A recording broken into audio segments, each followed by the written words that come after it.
Agência Sindical apresenta Repórter Sindical, o mundo do trabalho no ar. Muito bem, começa o Repórter Sindical, o mundo do trabalho no ar. Hoje, estreando a série Sindicalismo e Enfrentamentos. Ela falar enfrentamento nessa época fica até assim meio demodé, né? Já que nós vivemos numa época em que a palavra enfrentar, combater, as palavras enfrentar, combater, peitar, etc., não são muito usuais. E por que nós estamos começando o programa agora, nesta data? Porque o primeiro programa do mês foi uma homenagem que fizemos ao Audálio Dantas, meu amigo, grande amigo que tive, grande jornalista, grande repórter e o maior presidente do Sindicato dos Jornalistas que nós já tivemos. Então a gente juntou uma série de entrevistas, de falas do Audálio e etc. E fizemos um compacto de tudo, né, para apresentar o programa. Espero que tenhamos feito tudo que se fizer em homenagem ao Audálio será pouco, mas espero que da nossa parte a gente tenha cumprido o dever de casa. E quem estreia a série hoje é um professor de física, Luiz Antônio Barballi, presidente do Simpro, Sindicato dos Professores de São Paulo, e vice da federação da categoria, a FEPESP. Professor Luiz Antônio, muito obrigado pela sua presença. Obrigado pelo convite, prazer em estar aqui com vocês. Os professores da rede privada fizeram um enfrentamento no melhor sentido da palavra, que foi enfrentar o outro lado, que é o patronato, em defesa daquilo que é justo, daquilo que é precioso para a categoria, que são seus direitos. Houve uma campanha salarial, tem a database, com a reivindicação econômica de toda a campanha, mas com um cuidado e uma preocupação central, que seria a preservação da Convenção Coletiva de Trabalho, dos direitos que constam da Convenção Coletiva de Trabalho. Daqui a pouco, eu sei que foi vitoriosa a jornada, mas daqui a pouco o professor vai nos explicar sobre isso. Temos, como todo programa, toda edição do programa, a nossa jornalista Ariane Soares, que trabalha com a gente na agência sindical e que faz as perguntas, encaminhamentos aqui do programa. Tudo bem, Ariane? Tudo bem, João Franzin? Muito boa noite a você. Boa noite, Barballi. E boa noite a você também, internauta, que nos acompanha. Você tem espaço aqui para participar, enviar sua pergunta.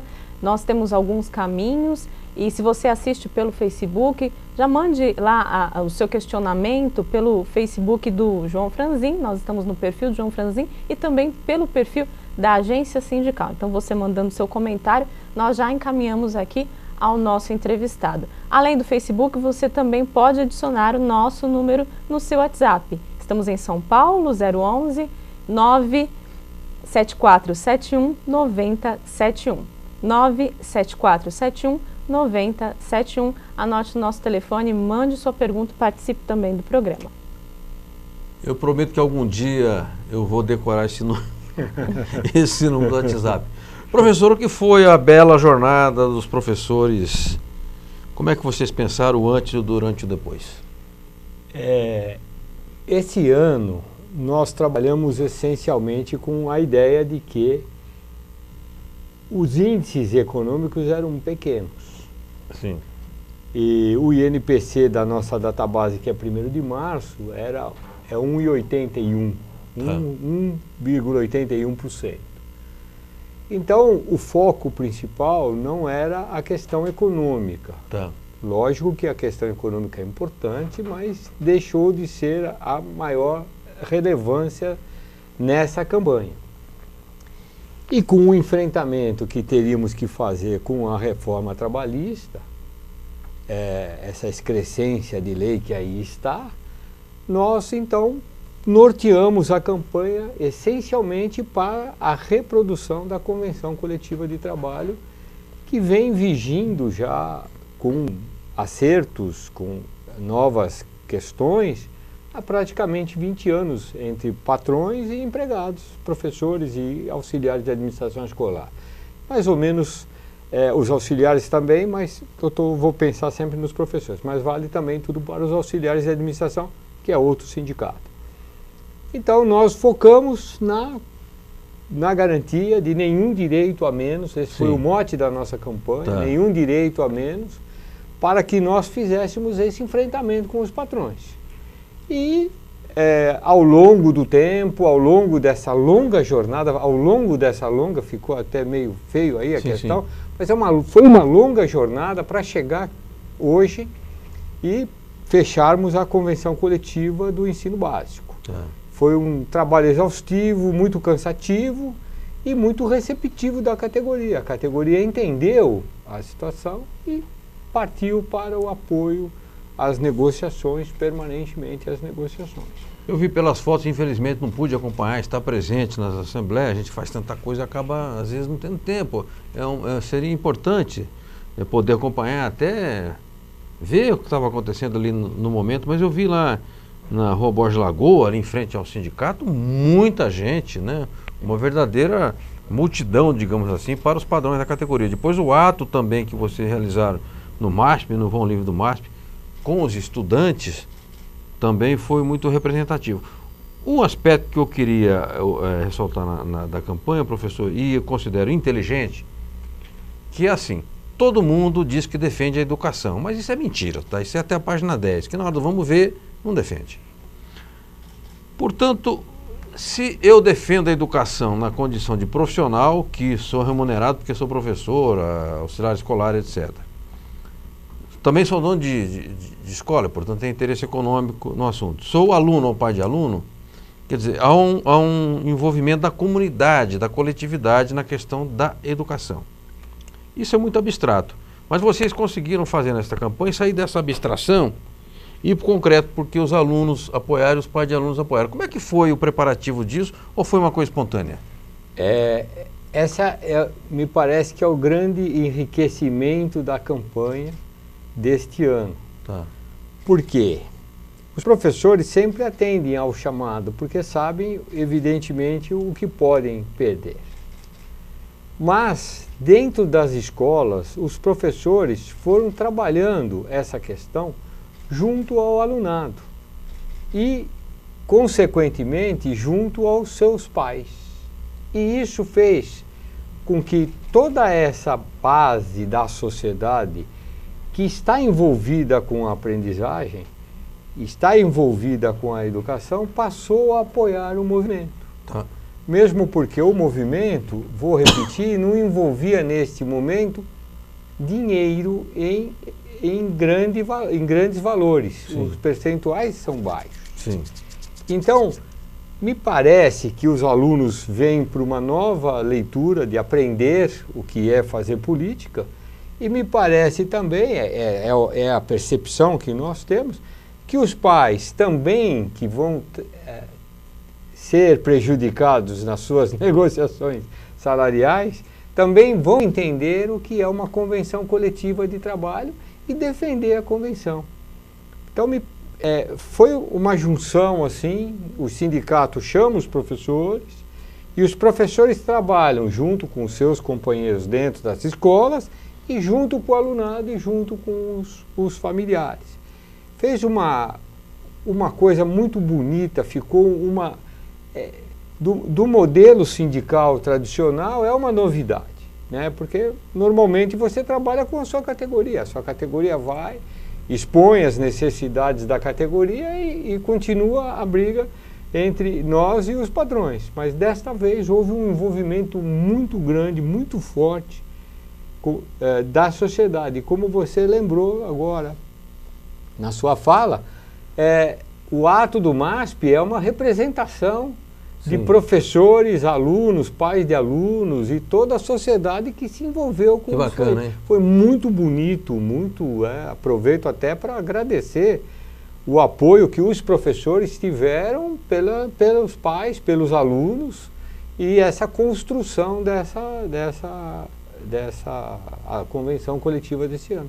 Dessa vitória realmente. Muito bom, muito bom. Eu estou falando com o professor Luiz Antônio Barballi, que preside o Simpro, São Paulo, também é vice-presidente da FEPESP, que é a Federação da Categoria, está contando aqui um pouco a respeito desse enfrentamento, digamos assim, vitorioso de uma categoria profissional que inteligentemente soube se valer de outros apoios, de outras forças que convergiram, né, para a negociação e colocando o patronato no canto do ringue para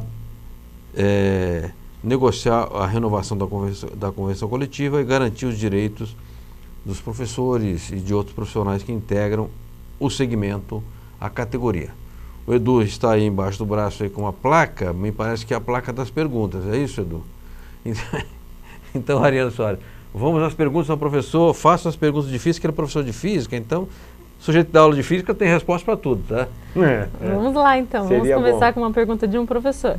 Professor Oswaldo Augusto de Barros, presidente da CNTEC, que é a Confederação Nacional dos Trabalhadores em Estabelecimento de Cultura, de Educação e Cultura. Luiz, boa noite, meu amigo, parabéns por sua ação sindical na área da educação na capital de São Paulo.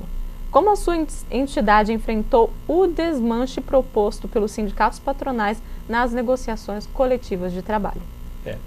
Eu agradeço a lembrança do Oswaldo, grande companheiro de lutas, né? Presidente de uma confederação muito grande e uma pessoa muito atuante. E ele fala no plural das negociações salariais, porque no meio dessa questão nós também fizemos um enfrentamento com os patrões do ensino superior, porque é outro sindicato. Olha aí. Esse movimento todo que nós estamos conversando aqui no primeiro momento refere-se basicamente aos professores do ensino básico. Eu estou meio repetitivo nas palavras. Não, nenhum problema. Pois eu me acerto. Pode deixar que a cabeça consegue corrigir.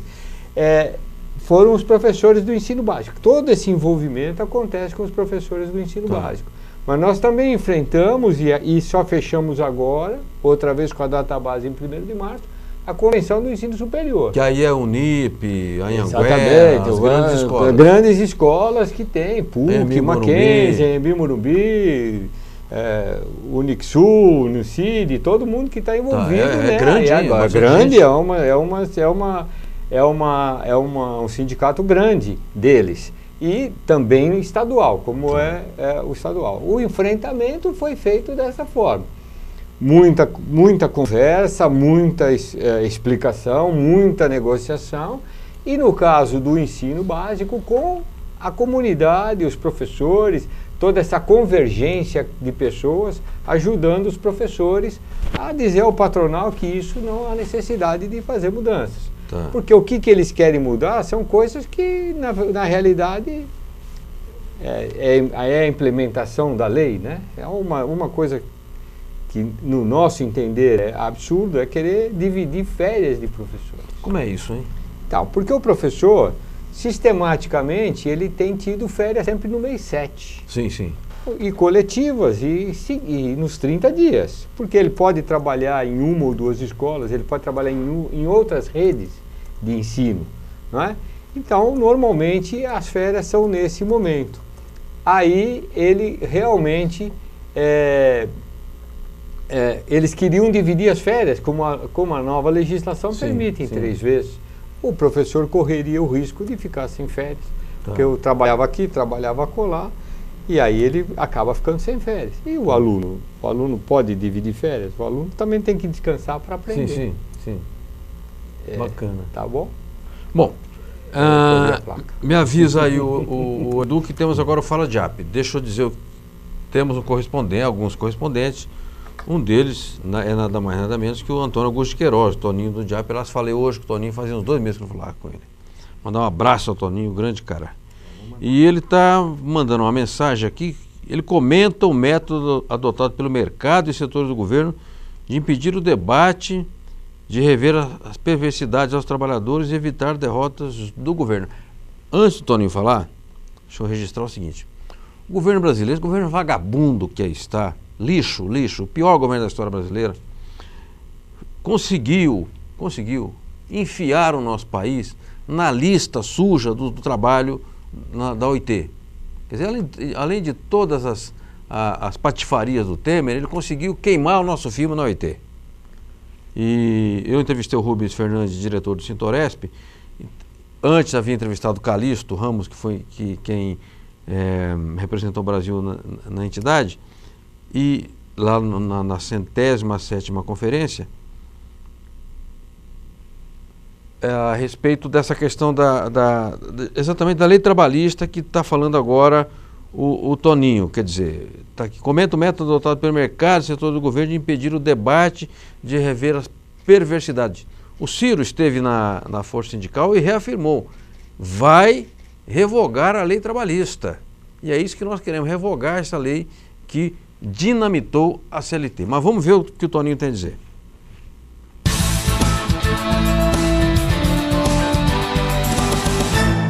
Olá, Franzinho. Mais uma vez, Toninho do DIAP aqui em Brasília, trazendo uma rápida avaliação da pauta legislativa na perspectiva dos trabalhadores. Desta vez, vou falar sobre o método adotado pelo mercado, pelos setores do governo e pelos partidos de apoio ao governo no Congresso, no sentido de interditar ou impedir o debate de todo e qualquer tema que signifique rever perversidade para com os trabalhadores e evitar eventuais derrotas do governo. Foi assim que o governo, por exemplo, fez a intervenção no Rio de Janeiro para evitar a apreciação da emenda à Constituição sobre a reforma da Previdência, que seria derrotada no parlamento graças à ação das entidades sindicais. Foi assim também que agiu o deputado do PSDB, Rogério Marinho, mandando arquivar todos os projetos que propunham a revisão da reforma trabalhista, aquela reforma que tirou uma série de direitos dos trabalhadores. Foi assim também que procedeu o senador Ricardo Ferraço, do PSDB do Espírito Santo, ao mandar arquivar o substitutivo ao projeto de lei complementar da Câmara dos Deputados, número 30, que tratava de rever as perversidades em relação à terceirização. Era um substitutivo do senador Paim. Felizmente, o senador Paulo Paim, como um dos coordenadores da Comissão de Direitos Humanos, apresentou uma nova proposta de CLT que não poderá ser arquivada, né, porque a relatoria está sob o controle de alguém identificado com os trabalhadores. E essa proposta de nova CLT revê toda essa reforma trabalhista, dá um tratamento mais civilizado às relações de trabalho e é um projeto que deve merecer todo o apoio do movimento sindical, porque ele restabelece as fontes de custeio das entidades, ele tira aqueles aspectos perversos da reforma trabalhista, como o trabalho intermitente, o autônomo exclusivo sem vínculo empregatício, a pejotização nas relações de trabalho, ou seja, faz uma nova CLT em base absolutamente civilizada. É esse projeto que deve merecer o nosso apoio. Um grande abraço e até uma próxima oportunidade.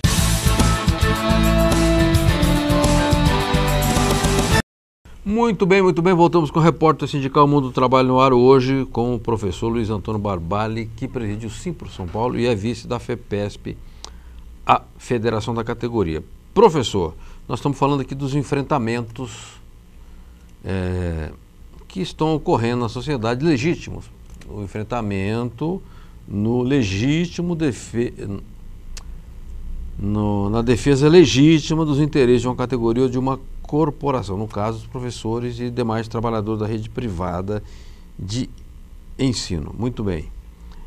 Eu observei, até para minha surpresa, que a grande imprensa noticiou.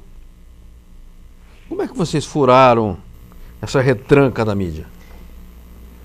O que acontece é que a grande imprensa se interessa quando os pais que leem esses jornais são prejudicados. Seus assinantes? Seus assinantes são fustigados, melhor do que prejudicados, não é? Sim. Então, os leitores da grande imprensa passaram a fazer observações e comentários e instigar a grande imprensa a trabalhar. E isso chegou nos editores e nos pauteiros. Isso chega nos editores, chega nos pauteiros e eles começam a trabalhar as pautas junto com o sindicato nosso. Sim. Eu estou falando em nome do Sindicato dos Professores de São Paulo, mas isso vale para o estado inteiro, porque as federações, né, sim. São 3 federações no estado, estão juntas na mesa de negociação, fazendo uma negociação só. Eu estou falando por aqui por ser, evidentemente, que respondendo por esse sindicato. Mas então os pauteiros, os redatores começam a trabalhar essa ideia do que está acontecendo, porque volta naquela nossa conversa anterior. A sociedade se envolveu nessa campanha. Sim, sim. As pessoas interessadas em fazer uma educação de qualidade, as pessoas interessadas em ter uma educação de qualidade, se envolveram nessa campanha, entenderam a campanha e se juntaram a nós e forçando também a grande mídia a trabalhar, a nos pautar, não a trabalhar, a resposta está errada, a nos pautar. Sim, e sim. Nós realmente fomos vencedores nesse aspecto. Muita mídia, muita gente, muita repercussão na imprensa, em qualquer nível, e nós furamos esse bloqueio nesse ano. Eu vou voltar a dizer para você assim, que eu penso que o fato de não ter um envolvimento econômico muito acentuado, neste momento ajudou a construção da pauta. Sim, sim. Não é?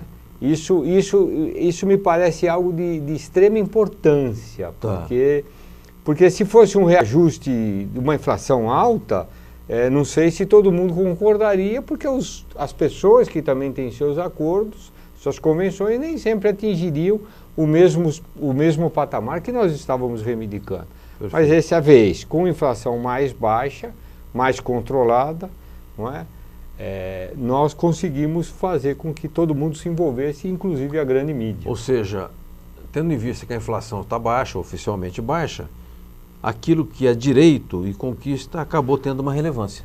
Maior do que tudo. Perfeito. Maior do que tudo, porque você, aí vem também a questão das condições de trabalho do professor, dos professores, vem as condições de saúde mental do professor, sim. De saúde do dia a dia, não só a mental, mas a saúde do profissional.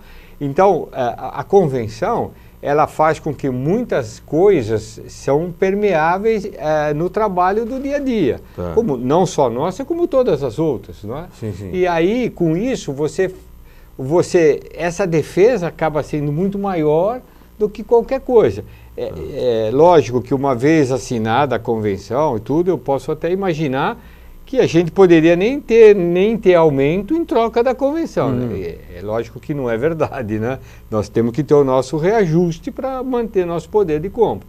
Mas este ano especificamente, e uma trajetória que tem que ultrapassar o ano de 2018, que esse realmente está sendo o problema de quem será o próximo presidente e como ele irá se comportar com relação à reforma trabalhista.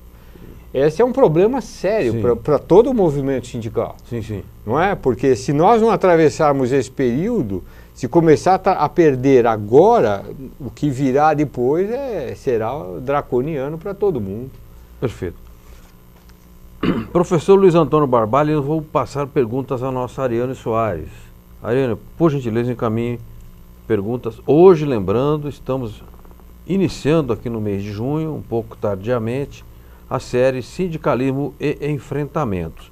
O próximo programa será com Pedro Zanotti Filho, presidente do Sindicato de Servidores Municipais de Guarulhos. Observe, professor, porque tem a ver diretamente com a atividade de vocês. O MBL, esse movimento direitista, escroto que tem aí, eles têm uma espécie de projeto pronto da chamada Escola Sem Partido. Sim. Aí está pronto o projeto lá, eles vão numa cidade, Carapicuíba, Rio Preto, Guarulhos, e chegam para o vereador, chaveca o vereador, e o vereador apresenta o projeto. Lá foi até um vereador do DEM, um advogado, parece que é até gente boa, e apresentou esse projeto. E o sindicato articulou, não bateu, não, o sindicato fez certo.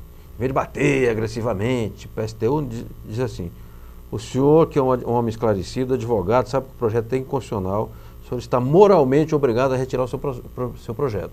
Aí fizeram manifesto na imprensa, e ações. O fato concreto é que o projeto foi arquivado. Então, o que eu chamo de enfrentamento é um enfrentamento a partir de um sindicato, mas não uma luta necessariamente sindicaleira em que nós obtivemos vitória. Portanto, será objeto do programa na próxima quinta-feira. Ariane pergunta ao nosso professor. Por falar em professor também da rede pública, lá de Guarulhos, nós temos a pergunta de Sara Santana. Ela é professora, é diretora também do Sindicato de Servidores Municipais de Guarulhos, que é o STAP, e também é presidente do Conselho Municipal de Guarulhos. Municipal de Educação. Municipal de Educação, perfeito, de Guarulhos. Ela diz assim: o professor precisa de tempo para o lazer, para tal salário é essencial.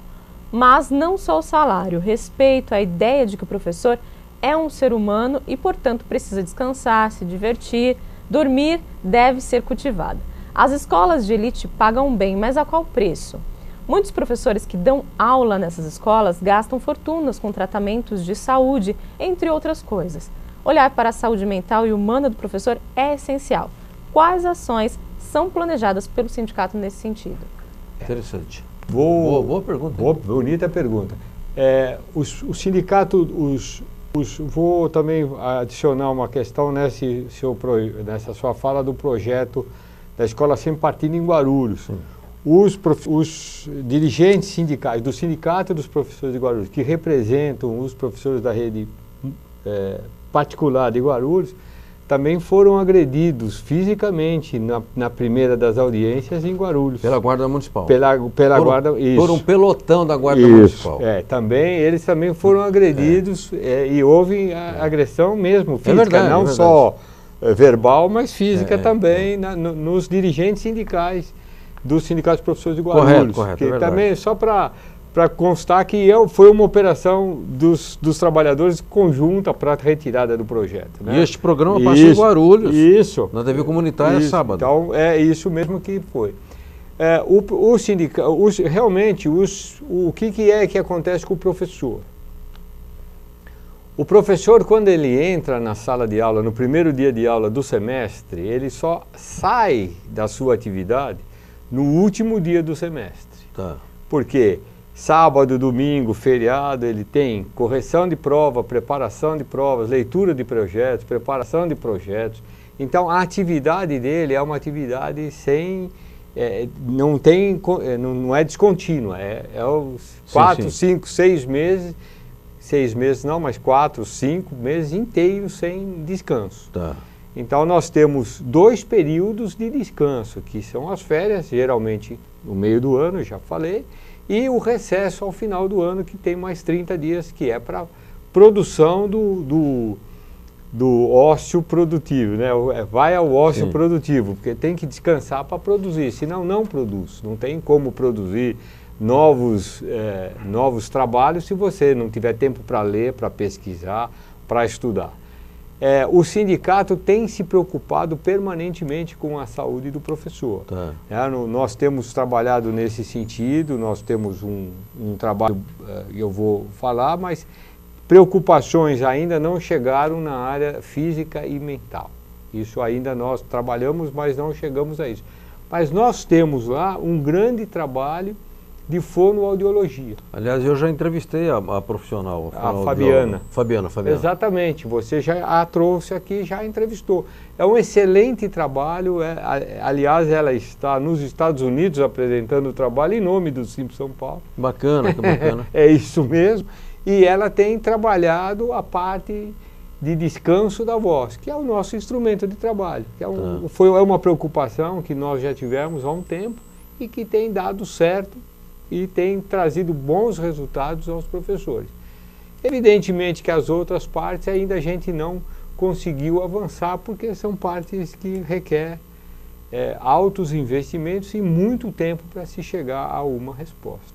Perfeito. Obrigado, Sara, pela sua pergunta. Obrigado mesmo. E o Edu avisa que temos agora uma reportagem. Vou pedir licença ao professor, porque no dia 6, as centrais sindicais, muitas federações, confederações e sindicatos de categorias, com o DIEESE, lançaram no Sindicato dos Químicos de São Paulo a Agenda Prioritária da Classe Trabalhadora, um documento importante com 22 pontos que, de certa forma, sintetizam aquelas deliberações da CONCLAT de 2010, também aquele documento Compromisso pelo Desenvolvimento, lançado em dezembro de 2015, aqui na Liberdade, no centro de São Paulo, com trabalhadores e entidades do setor produtivo, com o objetivo de reafirmar as bandeiras dos trabalhadores e fazer o empenho de colocar a questão trabalhista no debate eleitoral deste ano. Então vamos à reportagem, daqui a pouco a gente volta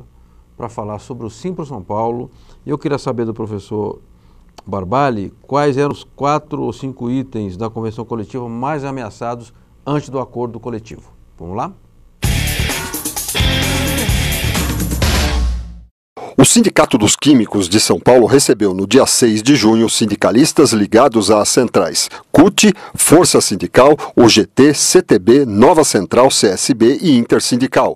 O evento marcou o lançamento da Agenda Prioritária da Classe Trabalhadora. O documento, elaborado com a ajuda do DIEESE, contém 22 propostas a serem levadas ao Congresso Nacional e aos presidenciáveis. Essa apresentação visa criar um compromisso com pontos que são estratégicos para o desenvolvimento do país, seja no campo da geração do emprego, da geração do desenvolvimento produtivo, mas também do fortalecimento dos sindicatos, na aposta na negociação, na viabilidade de negociações com entidades representativas e bem financiadas, e também toda a parte da proteção social e trabalhista. Para o presidente da CUT, Wagner Freitas, o grande desafio agora é divulgar para a população e principalmente para as bases. Nós estamos fazendo um esforço de criar uma pauta desenvolvimentista para o Brasil, fundamentalmente para combater os 28 milhões de desempregados que nós temos no Brasil, gerar emprego. Falei emprego, né? Não o bico do Temer, falei emprego, não bico, né? Emprego com carteira assinada, com direito, né? Eu acho que os trabalhadores têm que saber dessa iniciativa e têm que se engajarem nessa. Nós vamos utilizar as redes sindicais, as televisões, a rede de comunicação do movimento sindical, social, alternativo. Vamos tentar a grande mídia, vamos marcar uma coletiva de imprensa, provavelmente, com a grande mídia. Vamos mandar para todos os jornais, televisões, a pauta. Vamos tentar que isso seja uma notícia nacional. Adilson Araújo, presidente da CTB, diz que é fundamental a classe trabalhadora tomar consciência de tudo o que está acontecendo.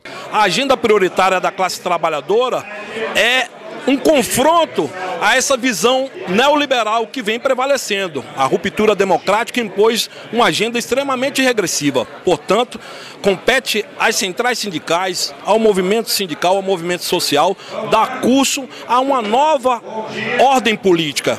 A agenda, ela pressupõe dialogar mais e melhor com o nosso povo. Nós queremos sim e vamos lutar para revogar a nova legislação trabalhista. Nós queremos dialogar mais e melhor o quanto é importante a defesa da nossa soberania e com ela defender o nosso patrimônio, a nossa riqueza, defender a Petrobras, a Eletrobras, o pré-sal. Nós queremos sim lutar para mudar o curso da emenda constitucional 95 que congelou os investimentos por 20 anos. Miguel Torres, recém-empossado presidente da Força Sindical, destaca que chegou a hora da virada para os trabalhadores. Esse ano é o ano da gente tentar dar o troco ou dar a volta por cima. Então esse documento é o documento unitário das centrais sindicais.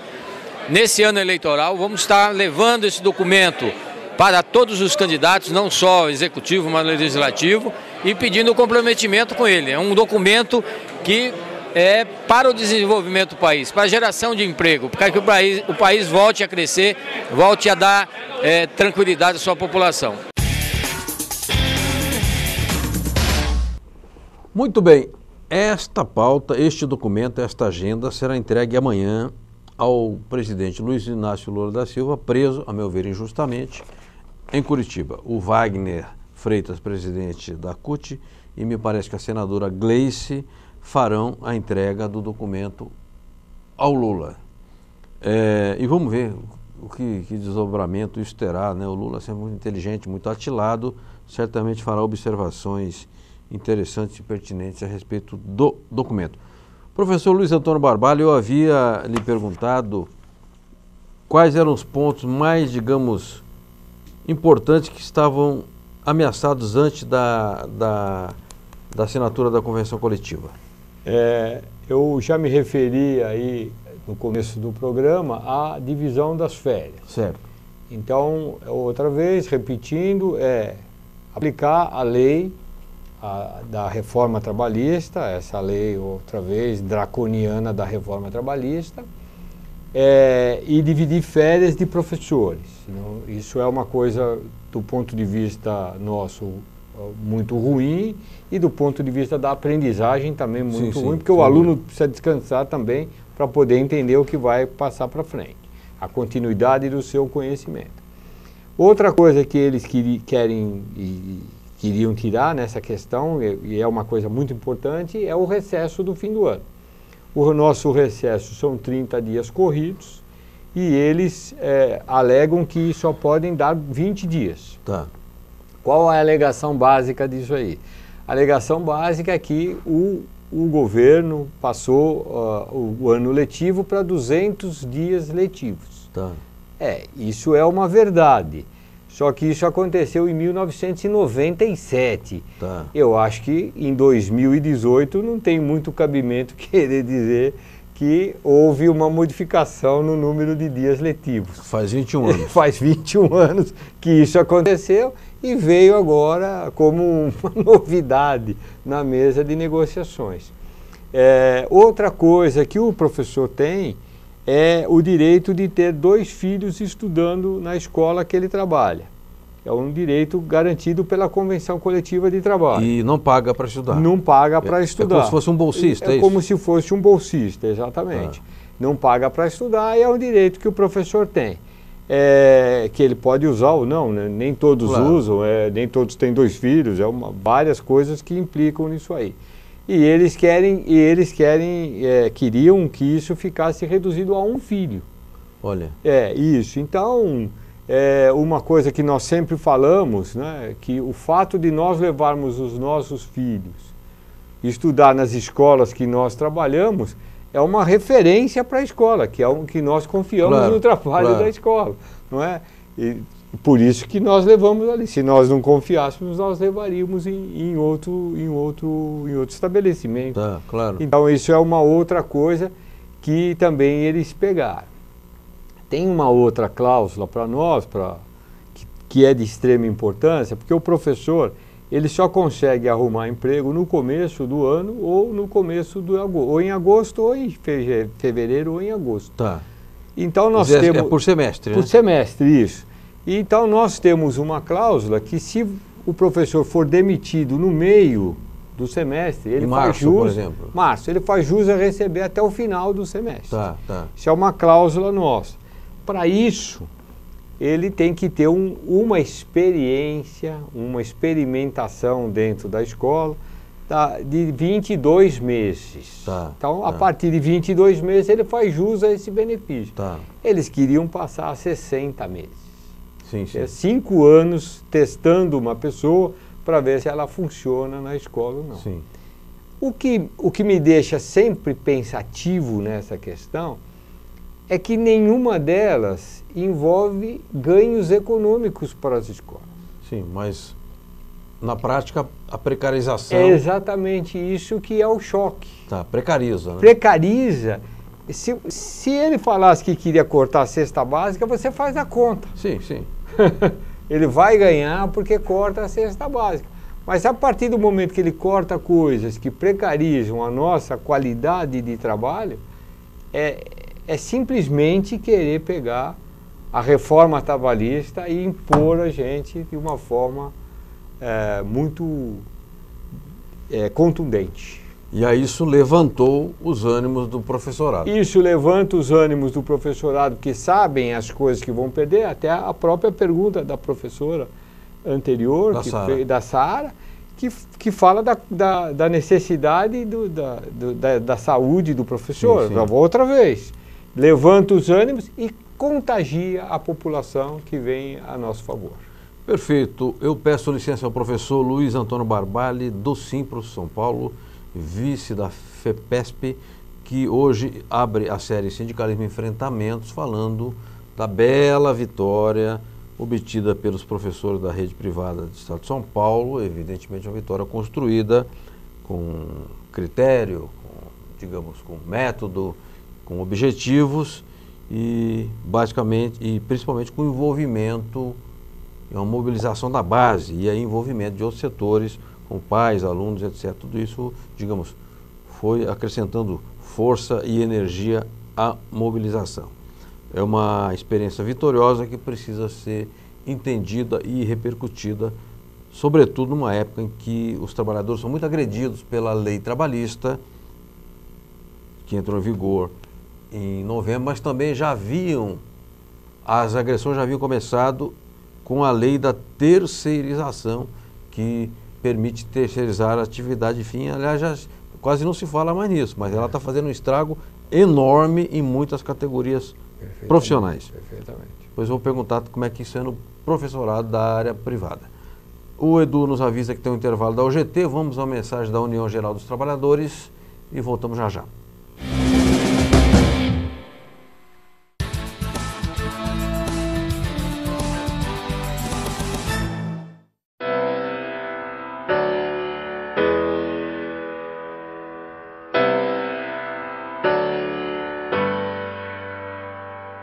Bom dia a todos vocês. Hoje nós tivemos a honra e um presente de fazer uma visita a uma escola tão sensacional, com um projeto tão maravilhoso, onde a gente teve uma aula de respeito, a gente teve uma aula de inclusão e a gente foi realmente abençoado com um show maravilhoso de todas as crianças.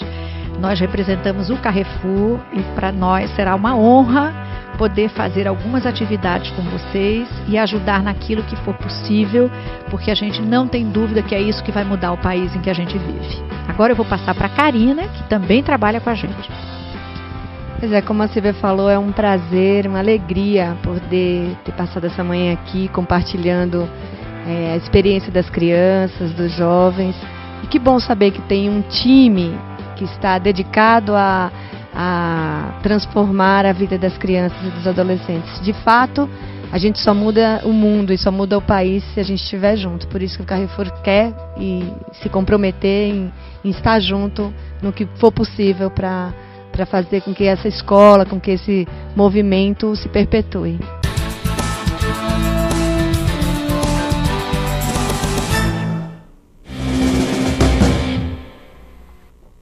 Muito bem, eu conheço esse projeto, é antigo, né, entre o sindicato e a UIL, né, que é uma central sindical italiana, desde a época em que o Romano, né, presidia o sindicato dos comerciários de São Paulo. Rubens Romano é uma pessoa a quem eu muito devo, né, hoje está adoentado e o tempo passa e as pessoas esquecem, né, de quem conduziu entidades grandes em épocas difíceis.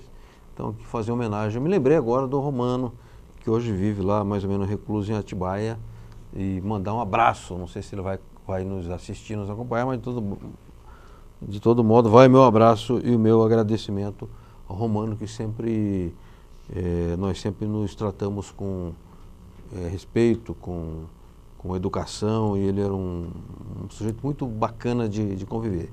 É um dos responsáveis por esse projeto social importante. Avisa o nosso diretor que é hora de mostrar as publicações. Então, eu vou mostrar uma que ainda está com cheiro de tinta, que é o Jornal do Sintorep, Sindicato dos Hoteleiros São Paulo, cujo slogan, se é que a gente pode chamar de slogan, eu não gosto de usar essas palavras em inglês, diz assim: a unidade nos fortalece, mas é verdadeiro. E a matéria principal, a manchete, diz: sindicato garante atendimento à saúde de sócios e dependentes. Há uma médica pediatra aqui, atendendo uma mãe com 2 crianças, né, que é o departamento médico da entidade, funciona na Avenida Casper Libero. E depois, nas páginas centrais, há um desdobramento dessa matéria, aí fala do atendimento odontológico, faz os comparativos. Por exemplo, aqui, professor, olha, deixa eu tirar os óculos para ler aqui. Um hemograma custa R$ 6,30 no sindicato. E no Doutor Consulta, que é o site que é o mais barato que tem na praça, custa R$ 16. O eletrocardiograma, o primeiro que a pessoa faz, é gratuito. E depois paga R$ 27,00, o que é absolutamente simbólico, num preço simbólico. Então, eu estou dizendo isso porque há uma tradição do sindicalismo brasileiro de prestar assistência, que é uma boa tradição.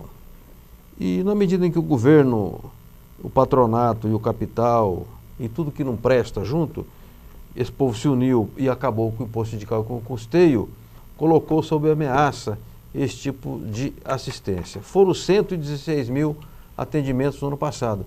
Imagine se o sindicato não atender, são mais 116 mil atendimentos na rede pública, que já é precária. Então eu queria mostrar esse jornal para dizer que o sindicato também, fora da negociação coletiva, ele tem um trabalho que melhora as condições de vida e dignidade das categorias representadas e das suas famílias. Eu quero passar novamente aqui as perguntas da nossa Ariane Soares para o professor presidente do Simpro, que está falando um pouco, já falou, né, da sua recente jornada vitoriosa da campanha salarial das negociações coletivas dos professores da rede privada. Vamos lá? Vamos, recebemos uma pergunta da jornalista, assessora de comunicação do Sindicato dos Padeiros de São Paulo, a Sueli Torres. Ela diz assim: o movimento sindical nos últimos anos abandonou as bases, pouca presença entre os trabalhadores. Hoje nos deparamos com essa realidade drástica da reforma trabalhista, que de certa forma é uma reforma sindical também. Como enfrentar essa realidade? O retorno ao trabalho nas bases, a distribuição de materiais, o debate com os trabalhadores é uma saída para enfrentar esse período e recuperar a credibilidade dos trabalhadores juntos aos sindicatos? Sem dúvida nenhuma, o trabalho de base é a questão mais importante que o sindicato pode ter em relação aos associados, aos trabalhadores. Foi uma questão que nós não deixamos de lado nunca, porque o nosso modelo de construção do sindicato, ele se baseia essencialmente no sócio. Tá. Então hoje eu tenho tranquilidade de dizer que nós temos 25 mil sócios no Sindicato dos Professores de São Paulo. Aliás, depois da campanha e dessa mobilização, cresceu o número de sócios? O número de sócios nossos sempre é um número crescente. Que bom, que bom. Sempre. Eu não tenho nenhum problema com essa questão de sócios. Nós nunca deixamos. Nós temos um departamento encarregado de sindicalizações. Tá. Profissionais e diretores que fazem isso aí, sempre fizeram. Nós temos um sistema de rastreamento que permite saber onde os professores estão permanentemente e mantê-los como sócios. Tá. Isso é bom para a questão da saúde econômica do sindicato e é mais vital ainda na democracia do sindicato, porque o sindicato não consegue eliminar pessoas, o sindicato não pode eliminar pessoas, porque elas são sempre sócias e elas têm o direito de votar e ser votadas. Mesmo estando desempregado, ele pode ser sócio? Estando desempregado, ele não pode ser sócio, porque o sindicato só atende os trabalhadores da categoria. Quem tem contrato. Quem tem contrato. Essa é a questão que nos traz. Então, eu penso na resposta da moça, da Sueli. Da Sueli, desculpa, é que realmente o trabalho de base é fundamental e imprescindível. No nosso caso, nós temos escolas de vários tamanhos e, portanto, é mais fácil de atingir os professores, né? Tem escolas com 200, com 300, com 1.000 professores, escolas com até mais de 1.000 professores. Então, isso facilita um pouco o nosso trabalho. Professor, no caso do sindicato, digamos que algum professor esteja nos acompanhando aqui pelo programa, nos acompanhar em Guarulhos, em Brasília, etc. Guarulhos é outro sindicato, Brasília também. Mas que atrativos, claro, além da luta, da defesa da categoria, da defesa da dignidade profissional e salarial, o sindicato tem que atrativos para um sócio? Ciência jurídica? Nós temos uma assistência jurídica com 10 profissionais. Poxa vida, quer dizer, um departamento jurídico. Tem um departamento jurídico bastante grande. Nós fizemos um trabalho de integração, isso vale mais até para o sindicato.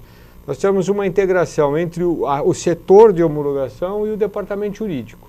Então, isso é uma engrenagem só hoje.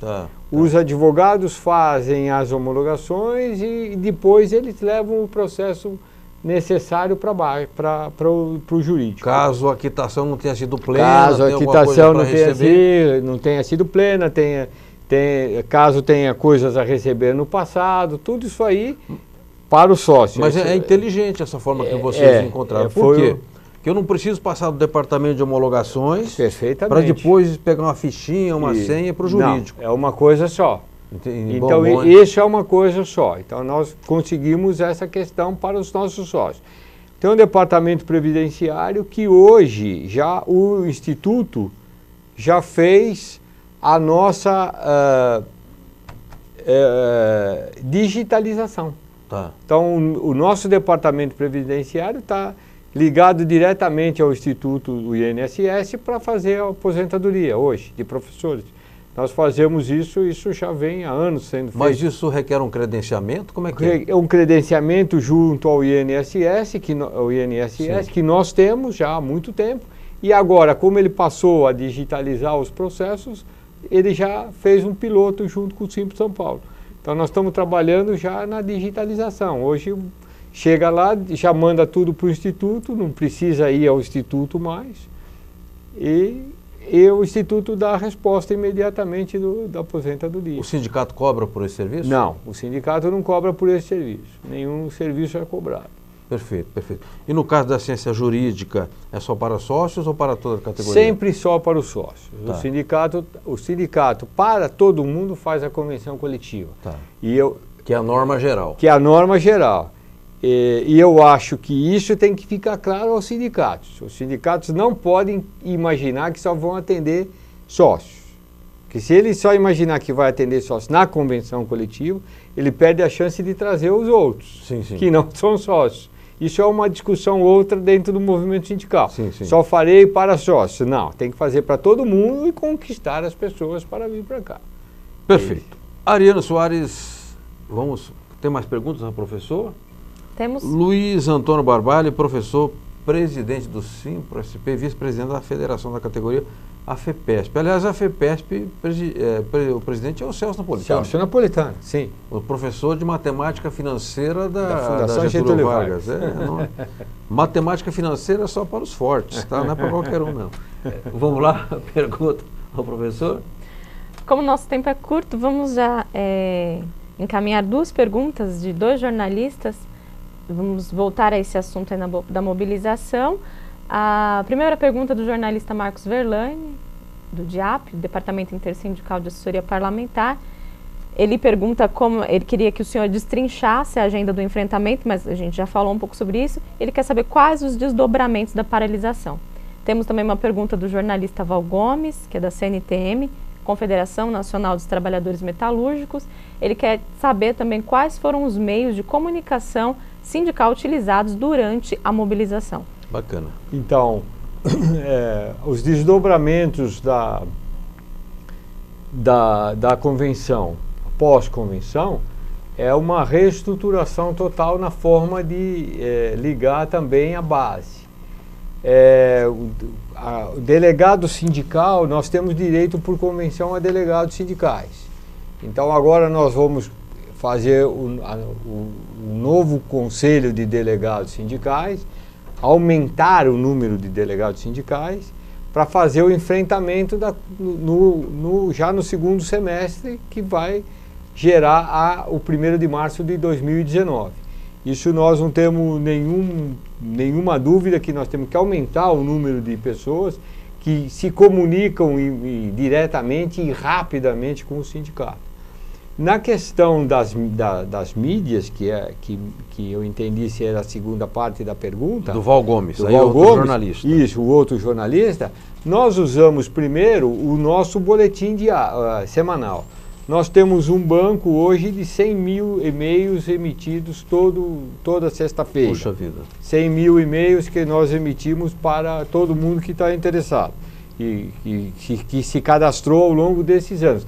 É um trabalho de anos, não é um trabalho que foi feito agora. Mas é só para o pessoal da comunidade da educação? Todo mundo que quiser, pede e vai para todo lugar que você tem. Vamos dar um clique lá na agência para pode pedir que você vai receber. Nós usamos também os grupos de WhatsApp aí nessa questão. Nós trabalhamos com a questão do Facebook para poder fazer a comunicação rápida. e os boletins toda hora que possível saindo. Fizemos também, desta vez, algumas matérias pagas na imprensa, porque sentimos a necessidade de fazer. É uma questão que precisa ser feita também para anunciar o que nós estamos trabalhando. E uma delas, inclusive, era um agradecimento a toda a sociedade que nos ajudou nesse movimento, se engajou com a gente e nos ajudou nesse movimento. Muito bem respondido. Aliás, eu sou usuário do Facebook com frequência. Zap eu uso pouco.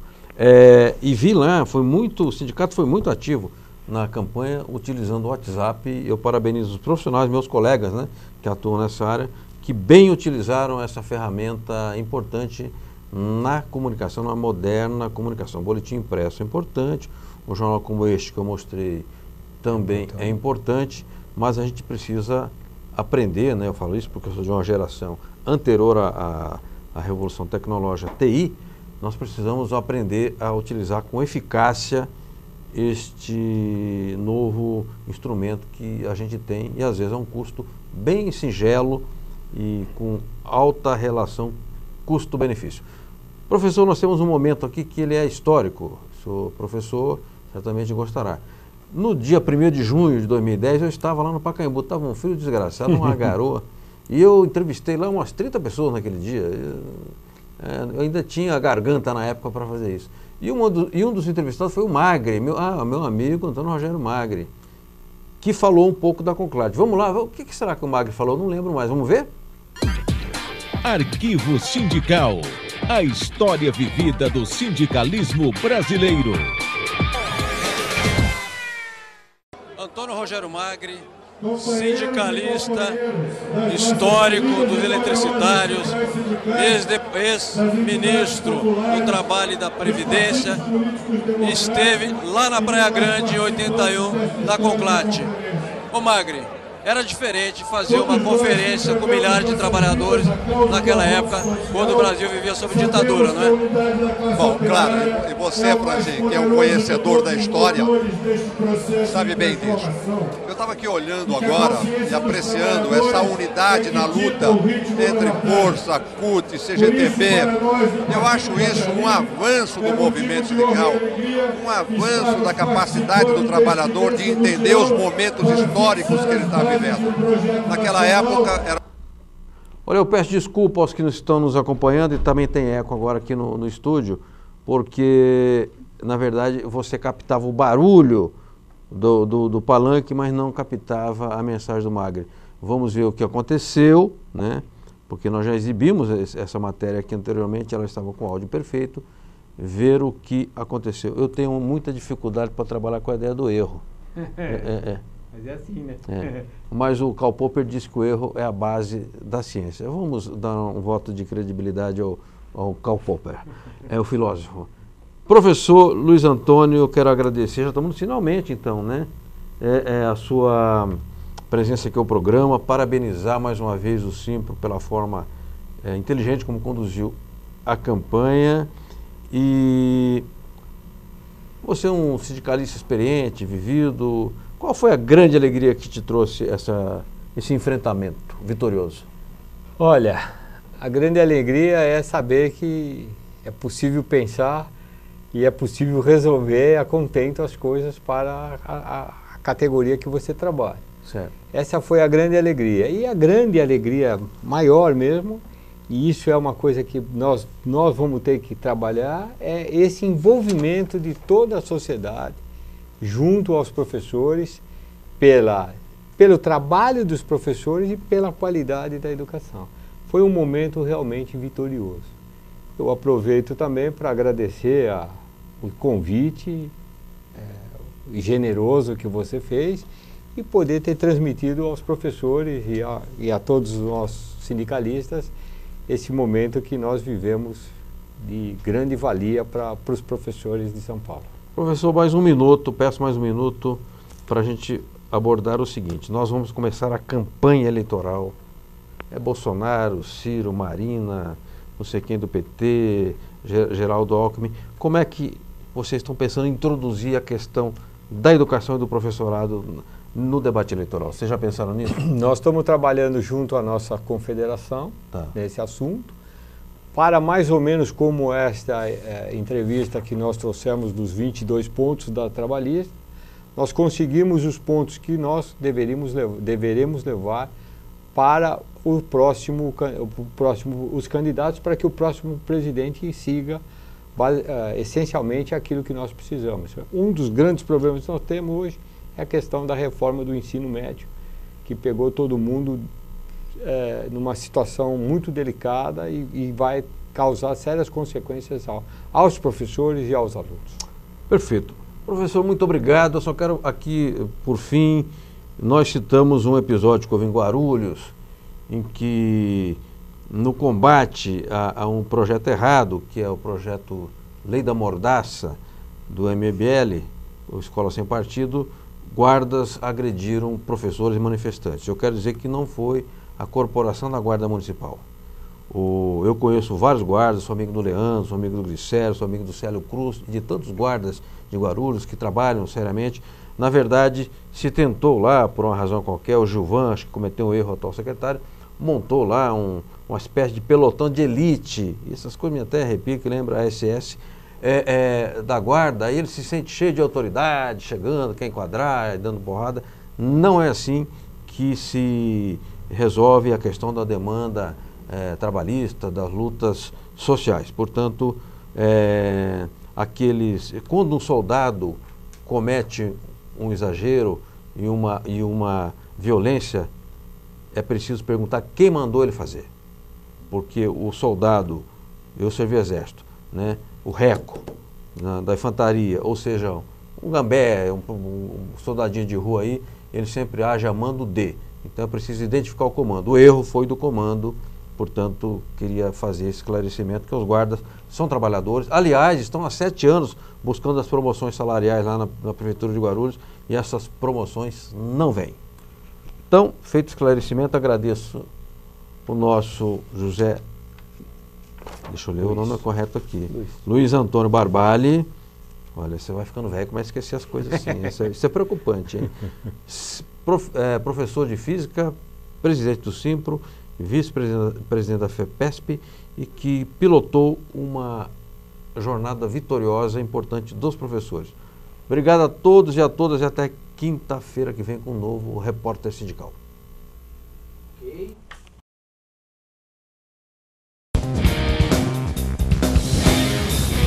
Agência Sindical apresentou Repórter Sindical, o mundo do trabalho no ar.